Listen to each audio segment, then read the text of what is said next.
झी5 आजच सबस्क्राइब करा आणि पहा तुमचे आवडते शोज। या किती वेळ झाली मी तुमची वाट बघतोय। कुठे होता? एवढीच भूक लागली होती तर जेवलं का नाही समद्यांसमोर? तुम्हीच म्हणलात ना ऑफिसातनं जेवून आलोय। खोटं बोललात ना माझ्याशी? असं कसं जेवणार आहे तुमच्याशिवाय मालकीणबाई?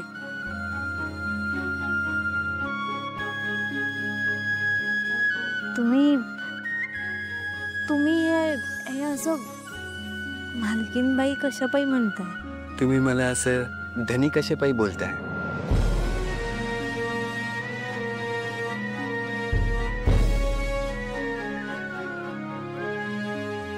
जेवून घ्या। असं कसं? अरे एकाच ताटात जेवायची परंपरा आहे ना या घरची। ये आओ सर, बस बस। आदित्य सर,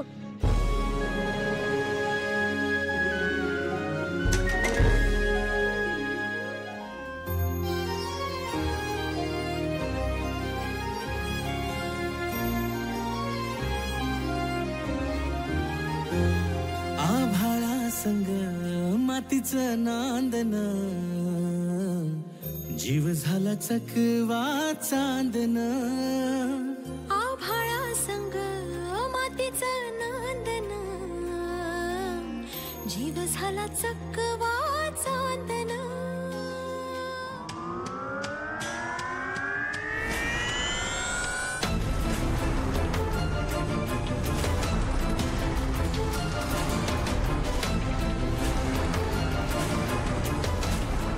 काय चाललंय हे सगळं?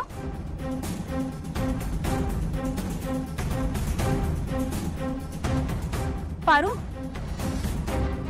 तू आदित्य दादांबरोबर एका ताटात जेवत होतीस?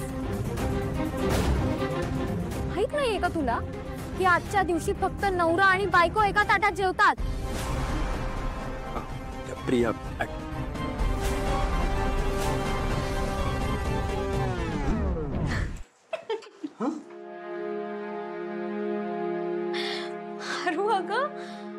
म्हणजे आदित्य दादांची डोळेवाली तू आहेस तर मला खरंच मनापासून खूप आनंद होतोय।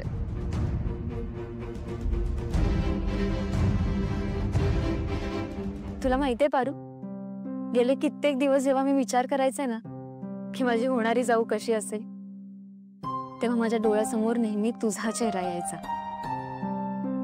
तुला आठवतोय पारू, जेव्हा तू आणि आदित्य दादा गावी आला होतात ना, तेव्हा तुम्हा दोघांना एकत्र बघून मला नेहमी वाटायचं की हे सत्यात उतरू दे म्हणून। आणि आज तुम्हा दोघांना एका ताटात जेवताना बघून माझं स्वप्न सत्यात उतरलंय असं वाटतंय मला। मी ना आत्ताच जाऊन आईंना सांगते की जिला ते जगभर शोधत होते ना ती त्यांच्या नजरेसमोरच होती म्हणून। प्रिया प्रिया, हो हो हो हो, इतक्यात आईला काही सांगायचं नाही असं ठरलंय आमचं। काय आहे ना, ती मूर्ती प्रकरण झालेलं बघ, त्यानंतर आई थोडी जास्तच पजेसिव्ह झाली दादाबद्दल। म्हणून एक योग्य वेळ बघायची आणि मग सांगायचं तिला। ओके चालेल, गुड।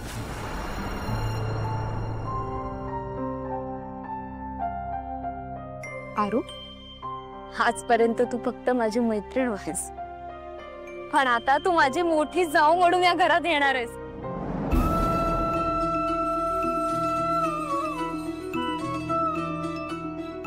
आजपर्यंत तू हे घर खूप छान सांभाळलंस, पण आता अधिकृतपणे तू किर्लोस्करांची मोठी सून म्हणून या घरात येणार आहेस।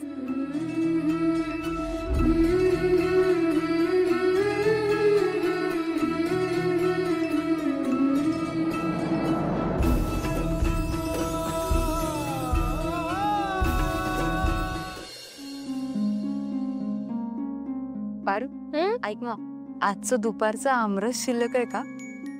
मला ना खूप क्रेविंग होतंय, मस्त झालं होतं। एक काम करतेस का तू, पटकन आमरस घे आणि माझ्या रूम मध्ये आणते।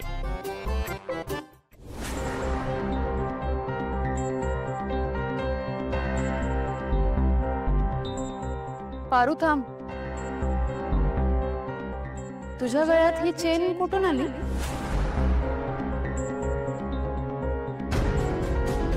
तू चोरी केलीयस?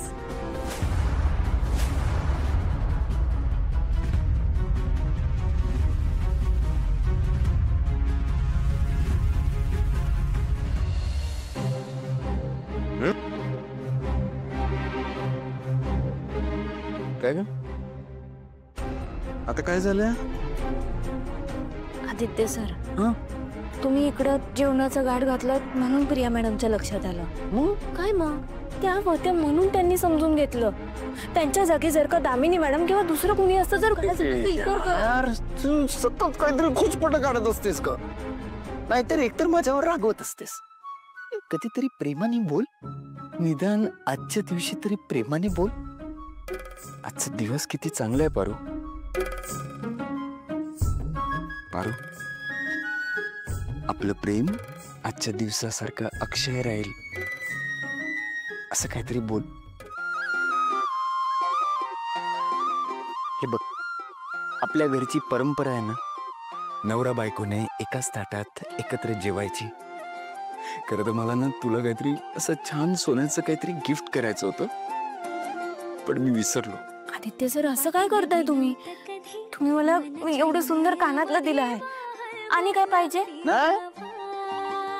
नाही नाही नाही, मी आपल्या घराची परंपरा, प्रतिष्ठा, अनुशासन मोडू शकत नाही.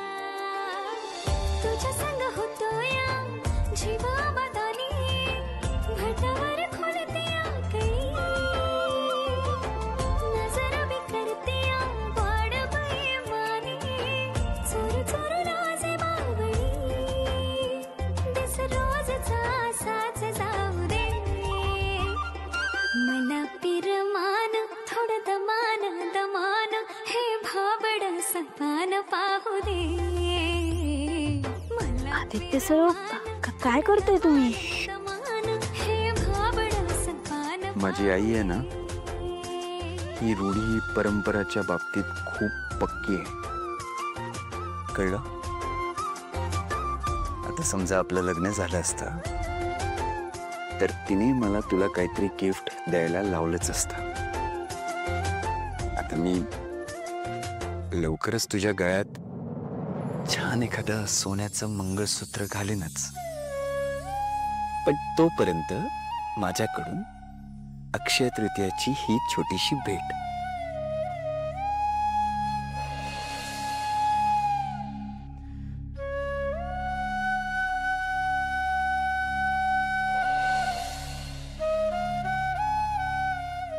नाही आवडली वाटतं?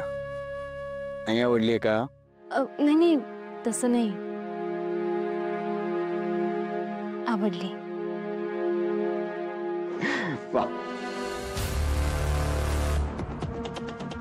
पारू, मी काय विचारते तुला?